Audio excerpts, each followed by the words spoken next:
नमस्कार दोस्तों। प्रियंका चतुर्वेदी का नाम काफ़ी चर्चित नाम है।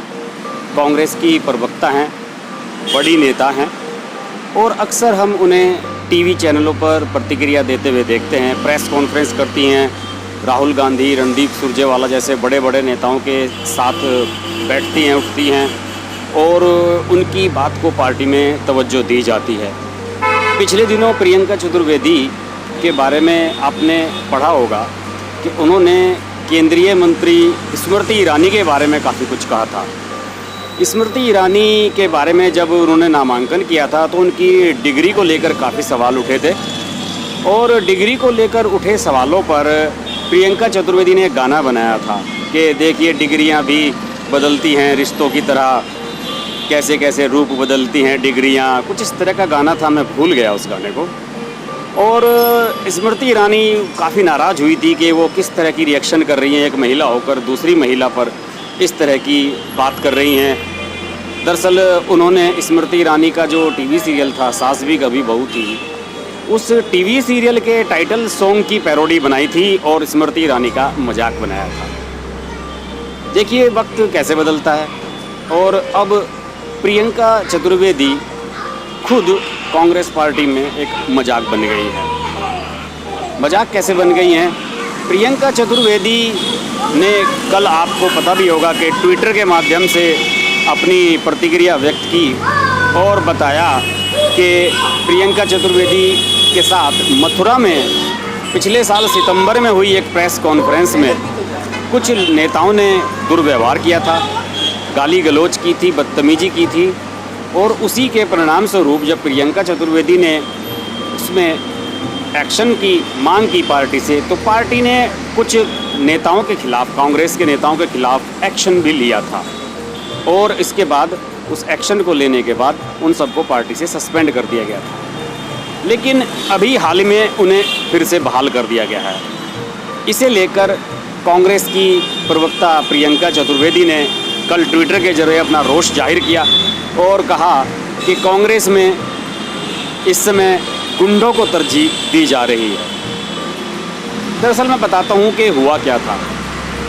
सितंबर में प्रियंका चतुर्वेदी गई थी मथुरा में, मथुरा से हेमा मालिनी सांसद हैं और इस मुद्दे को ज़ोर शोर से उठाने के लिए एक प्रेस कॉन्फ्रेंस वहाँ पर रखी गई थी जिसमें प्रियंका चतुर्वेदी भी गई थी। अब वहाँ के जो कांग्रेस कार्यकर्ता हैं उन्हें लगा कि हमारे होते हुए बाहर की नेता आकर यहाँ पर प्रेस कॉन्फ्रेंस कर रही है, तो उन सबको अपना अपमान महसूस हुआ और उन लोगों ने प्रियंका चतुर्वेदी के कार्यक्रम में ज़्यादा सहयोग नहीं किया, उनके साथ दुर्व्यवहार किया और कुछ लोगों ने इतनी भद्दी बातें कही जो मैं आपको बता नहीं सकता। इस तरह की बातें किसी महिला के बारे में अगर कोई कहेगा तो गुस्सा तो आएगा ही।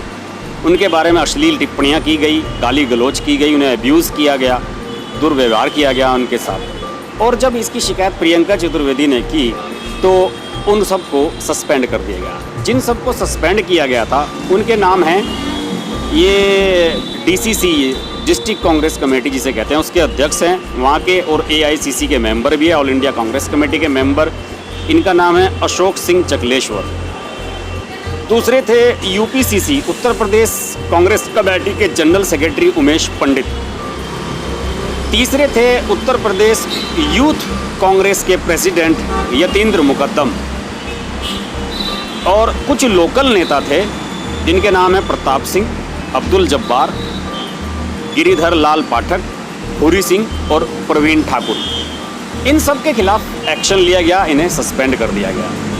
लेकिन जैसे ही लोकसभा चुनाव नज़दीक आए और पार्टी को कार्यकर्ताओं की ज़रूरत महसूस होने लगी तो वहाँ के जो प्रत्याशी हैं मथुरा के महेश पाठक, उन्होंने कहा कि अगर इस तरह से लोकल कार्यकर्ताओं को सस्पेंड कर देंगे तो मैं चुनाव कैसे जीतूंगा। ये मामला उन्होंने हाईकमान के सामने उठाया। ज्योतिरादित्य सिंधिया जो कि वेस्ट यूपी के प्रभारी बनाए गए थे प्रियंका गांधी के साथ, जब प्रियंका गांधी ईस्ट यूपी की प्रभारी बनी थी, उनके सामने ये मामला आया और ज्योतिरादित्य सिंधिया ने कहा कि भाई सीट ये हालत में जीतनी है और हेमा मालिनी को हराना है, इसलिए सबको बहाल कर दिया जाए। और इन सबको बहाल कर दिया गया। और यही बहाली का लेटर ये एक्स MLA हैं फजले मसूद, इनके नाम से जारी हुआ है, जिसको आप स्लाइड्स में देख सकते हैं। उस स्लाइड्स में मैं लगा रहा हूँ इसको। इनके हवाले से ये लेटर जारी हुआ और कहा गया कि आप आगे से अगर ऐसा करेंगे, दुर्व्यवहार करेंगे किसी के साथ, तो आपके खिलाफ एक्शन लिया जाएगा, आपका निलंबन अब ख़त्म किया जाता है। इसी बात को लेकर प्रियंका चतुर्वेदी ने कल ट्वीट किए और आज सारे अखबारों में ये सुर्खियाँ बना हुआ है। बहरहाल मैंने आपको अंदर की बात बताई कि वहाँ हुआ क्या था, और अब जब ये सस्पेंशन कैंसिल हुआ है तो क्या हुआ है। इस तरह की बातें नहीं होनी चाहिए। राजनीति में महिलाओं के प्रति गलत भावना रखने वालों का बहिष्कार किया जाना चाहिए और उनके खिलाफ सख्त कार्रवाई होनी चाहिए। और मैं एक्सपेक्ट करता हूँ कि कांग्रेस जैसी बड़ी पार्टी से कि उन्हें इस तरह की कार्रवाई पे शर्मिंदा होना चाहिए। प्रियंका चतुर्वेदी राहुल गांधी के लिए आवाज़ उठाती हैं, सोनिया गांधी के लिए आवाज़ उठाती हैं। हर हमले का जो दूसरी पार्टियां कांग्रेस पे करती है उसका जवाब देती हैं। उनको अगर आप सेफ़ नहीं रख सकते तो आप किसको सेफ़ रख सकते हैं? ये सवाल तो उठता ही है। आप देखते रहिए हर्ष की बात लाइव, हम ऐसे सवाल और उठाते रहेंगे। नमस्कार। अगर आपको हमारी वीडियो पसंद आई तो हमारा चैनल हर्ष की बात लाइव सब्सक्राइब करें और नोटिफिकेशंस के लिए बेल आइकन प्रेस करें।